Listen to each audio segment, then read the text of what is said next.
السلام علیکم، میں ہوں عبد السبحان اور آپ دیکھ رہے ہیں الادیب آفیشیل یوٹیوب چینل۔ ایک عدالت کا فیصلہ آیا، عمران خان اور شاہ محمود جو قریشی نائب چیئرمین تھے پی ٹی آئی کے، ان کو سائفر کیس میں 10 سال کی قید بامشقت سنائی گئی۔ پھر ایک فیصلہ آیا جس میں عمران خان اور ان کی جو اہلیہ ہیں بشرا بی بی، ان کو 14 سال کی جو قید جو سنائی گئی۔ توشہ خانہ کیس میں، وہ جو گڑیوں والا کیس تھا، اس میں چوری کا جو ان پر تھا، اس میں ان کو 14 سال کی قید جو سنائی گئی۔ میں زیادہ بات نہیں اس ٹاپک پہ کرنا چاہتا ہوں، صرف اتنا کہنا چاہتا ہوں کہ دیکھیں، جب آپ ایک اللہ اور اللہ کے حبیب کا جو ہر وقت نام لیتا ہو، جو بندہ، جو شخص ہر وقت اللہ اور اس کے رسول کی عزت اور ناموس کی بات کرتا ہو، اسلام کے غلبے کی بات کرتا ہو، جو اسلام کی حکومت کی بات کرتا ہو، جو ختم نبوت کی بات کرتا ہو، آپ اس کے خلاف اتنا سخت کریک ڈاؤن کریں گے، ان کو جیلوں میں ڈالیں گے، ان کی شان میں بے ادبیاں کریں گے۔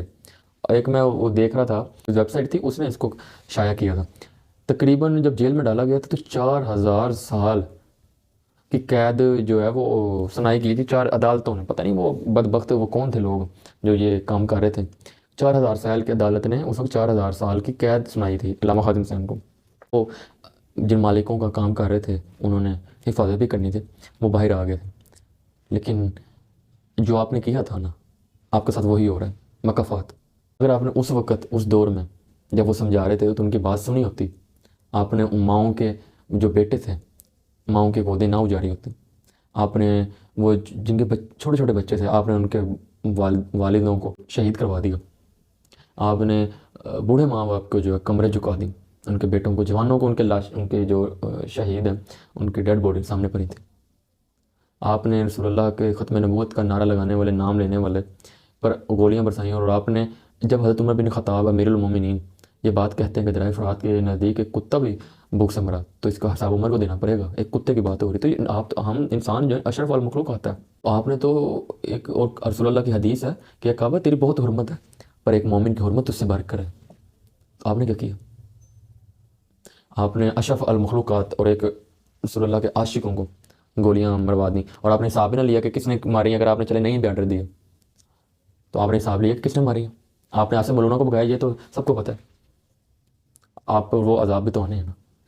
ایک شعر اس موضوع پر یاد آ رہا ہے کہ نہ تم صدمے ہمیں دیتے، نہ تم صدمے ہمیں دیتے، نہ ہم یوں فریاد کرتے، نہ کھلتے راز یوں سربستہ، نہ یوں رسوائیاں ہوتی۔ دار جو ہے نا، اقتدار کی کرسی، اسے دیمک لگی ہوتی ہے۔ جو شخص اس پہ بیٹھتا ہے نا، بیٹھتا بعد میں دیمک پہ ہی لگ جاتی ہے۔ بیٹھنے والا یہ سمجھتا ہے کہ میں ساری زندگی اس پہ رہوں گا، براجمان رہوں گا، لیکن یہ کرسی کسی کی سگی نہیں ہے۔ یہ تو بڑے بڑے سلطان بادشاہوں کو غرور خاک میں ملا چکی ہے۔ تو یہ تو پاکستان ہے جہاں کسی بھی دور میں 5 سال وزیر اعظم نے پورے نہیں کیے۔ ان کے عاشق رسول اللہ کے جو نام لیوا تھے، کلمہ گو تھے، آپ نے ان کے اوپر گولیاں برسا دی، ان کو شہید کیا، تو اس کی سزا تو آپ پر آنی ہے نا۔ ایک کتے کا حساب دینا پڑ رہا ہے امیر المومنین کو، تو آپ بھی تو اسلامی جمہوریہ پاکستان کے حکمران تھے نا، حساب تو دینا پڑے گا۔ پی ٹی آئی والے بھائی ہیں، ان کو صرف اتنی عرض ہے کہ میری ذاتی مخالفت کسی سے بھی نہیں ہے، اور کسی سے بھی نہیں ہے، میرا معیار صرف اتنا ہے، انہیں جانا انہیں مانا، نہ رکھا غیر سے کام، للہ الحمد میں دنیا سے مسلمان گیا۔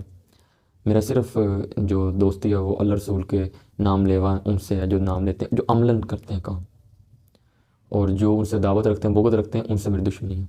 میرا ذاتی طور پہ نہ مجھے کسی سے کوئی مفاد ہے، نہ مجھے کسی سے کوئی مفاد ہے، میرا رکھنا ہے، نہ میں نے رکھا ہے۔ بات صرف رسول اللہ کے دین کی ہے، اور وہ اللہ کا شکر ہے وہ کرتے ہیں اور کرتے رہیں گے۔ جو نون لیگ کا جو حال ہوا ہے، جس طرح ختم ہونے پر آئی ہے، وہ آپ سب کو پتہ ہے، اس میں دو رائے کوئی نہیں ہے۔ جو حال ہوا ہے، اور اس وقت کوئی بہت عوام جو ہے نون لیگ کے خلاف ہے، اور ان جتنے بھی اتحادی ہیں، 13 جماعتیں، جن کو اقتدار دے کے ذلیل کیا اللہ نے، ایک سے تو اقتدار لے کر ذلیل ہوا ہے، ایک کو دے کے ذلیل کیا ہے، اور جو 13 اتحادی ہیں، تو انہوں نے جو حرکات کی ہیں، تو آپ یاد رکھیں وہ بھی تو ذمہ دار ہے نا ہر شے کے۔ انہوں نے ممتاز قادری کو شہید کیا، وہ بھی کسی کا بیٹا تھا، وہ بھی کسی کا باپ تھا، کسی کا بھائی تھا، اور ہمارا ایمان ہے شہید زندہ ہے۔ روئیں وہ جو منکر ہیں شہادت حسین کے، ہم زندہ جاوید کا ماتم نہیں کرتے، کیونکہ قرآن فرماتا ہے شہید زندہ ہے۔ آپ سے اتنی عرض ہے کہ جناب اپنا محاسبہ کریں۔ کلمہ ہم نے لا الہ الا اللہ محمد رسول اللہ صلی اللہ علیہ وآلہ وسلم، رسول اللہ کا پڑھا ہے، کسی لیڈر کا نہیں پڑھا۔ بس اتنی سی عرض ہے۔ اپنا اور اپنے چاہنے والوں کا بہت زیادہ خیال رکھیں، اپنے اس چینل کا بھی خیال رکھیں، اور انشاءاللہ ملاقات ہوتی ہے ایک نئی ویڈیو میں. اللہ حافظ.